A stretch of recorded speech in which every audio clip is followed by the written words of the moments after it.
అంతర్జాతీయ నగరంగా మారుతున్న హైదరాబాద్లో ఇల్లు కొనడానికి కోట్ల రూపాయలు ఖర్చు చేస్తున్నారు. భాగ్యనగర వాసులు ధర ఎంత ఉన్నా లగ్జరీ ఇంటిని ఎంచుకుంటున్నారు.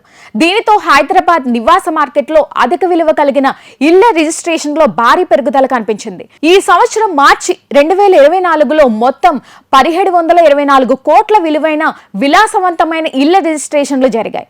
ఇది ఈ సంవత్సరానికి 54% పెరుగుదల. 1 కోటి అంతకంటే ఎక్కువ విలువైన ఇళ్ల రిజిస్ట్రేషన్లు 16% పెరిగాయి. అలాగే హైదరాబాద్ రియల్ ఎస్టేట్ మార్కెట్లో గరిష్టంగా 25 లక్షల నుండి 50 లక్షల విలువైన ఆస్తులు నమోదు చేయబడ్డాయి. మొత్తం రిజిస్ట్రేషన్ లో వారి వాటా 47% అని నివేదిక పేర్కొంది. అలాగే ఇటీవల డేటా ప్రకారం 2000 చదరపు అడుగులు అంతకంటే ఎక్కువ విస్తీర్ణంలో ఉన్న ఇళ్లకు డిమాండ్ పెరిగింది. వాస్తవానికి కరోనా తర్వాత మంచి లగ్జరీ ఇళ్లకు డిమాండ్ పెరిగింది.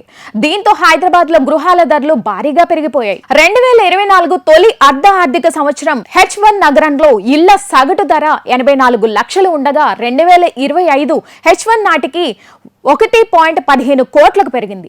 ఏడాది కాలంలో 37% ధరలు వృద్ధి చెందాయని అన్రాక్ తాజాగా ఓ నివేదిక వెల్లడించింది. అలాగే ఈ నగరంలో 2024 H1లో 25,059 కోట్లు విలువ చేసే 29,940 యూనిట్లు అమ్ముడైపోగా 2025 H1C నాటికి 27,820 ఇళ్లు విక్రయించారు.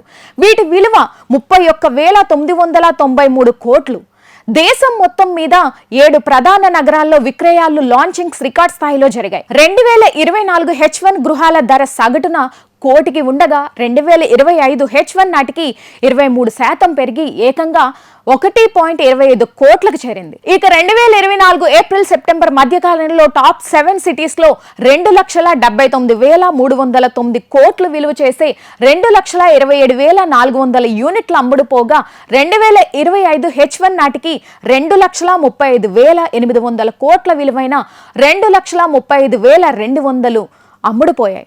యూనిట్లు అమ్మకాల్లో 3% క్షీణత ఉన్నప్పటికీ సేల్స్ వాల్యూ మాత్రం 18% పెరిగింది. ఆసక్తికరంగా సంవత్సర కాలంలో ముంబై యూనిట్ల ధరలు పెరగలేదు. 2024 H1లో ధర సగటున 1.45 కోట్లుగా ఉండగా 2025 H1లోనూ అదే ధర ఉంది.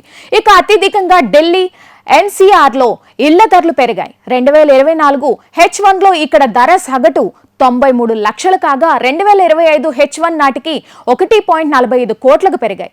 ఆ తర్వాత బెంగళూరులో గతంలో 84 లక్షలు ఉండగా ఇప్పుడు 1.21 కోట్లు, చెన్నైలో 72 లక్షల నుంచి 95 లక్షలకు, పూణేలో 66 లక్షల నుంచి 85 లక్షలకు, అలాగే 2024 H1లో కోల్కతాలో యూనిట్ ధర సగటు 53 లక్షలకు పలకగా 2025 H1 నాటికి 61 లక్షలకు పెరిగింది.